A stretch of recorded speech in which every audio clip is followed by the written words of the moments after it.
ሰላም ጤና ይስጥልኝ። ሳምንታዊ የሰላምና ጸጥታ አስተዳደር ስራዎች ዳሰሳ ሰላም አዲስ ተጀምሯል። በዚህ ሳምንት የ9 ወራት የክላስተር ግምገማን ጨምሮ ተቋማዊ አሰራርን በቴክኖሎጂ የማዘመንና የሰላም ሰራዊቱን በጋራ ስምሪት የማጠናከር ስራዎች በስፋት ተከናውነዋል። ዝርዝር ዘገባዎችን አብረን እንከታተላለን። እስከ ፍጻሜው ድረስ አብራችሁ እንድትቆዩ በአክብሮት ጋብዛለሁ።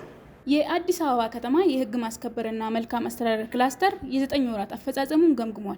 የክላስተሩ ሰብሳቢና የቢሮ ኃላፊ ክብርት ወይዘሮ ሊዲያ ግርማ ማህበረሰቡን ባሳተፈ መልኩ በተሰራው ስራ የወንጀል ምጣኔ መቀነስና ትላልቅ አህጉራዊ ሁነቶችን በሰላም ማስቻሉን ገልጸዋል። በቀጣይም የኢኮኖሚ አሻጥርን መከላከልና መጪው 7ኛ ሀገራዊ ምርጫ ፍጹም ሰላማዊ እንዲሆን በትኩረት እንደሚሰራ አቅጣጫ ተቀምጧል።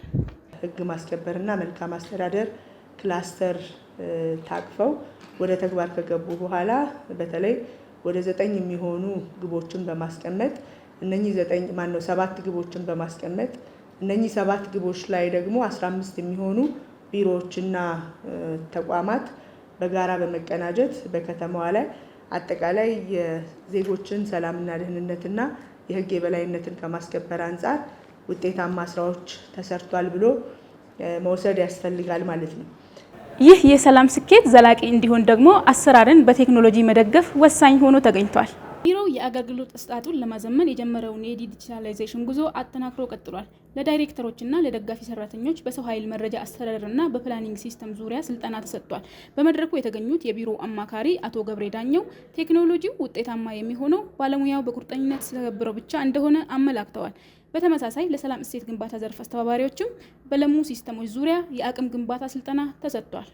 ቴክኖሎጂው አሰራሩን ሲያዘምነው በጎዳና ላይ ያለው የሰላም ጥበቃ ደግሞ በማህበረሰብ ተሳትፎ እየተጠናከረም ይገኛል።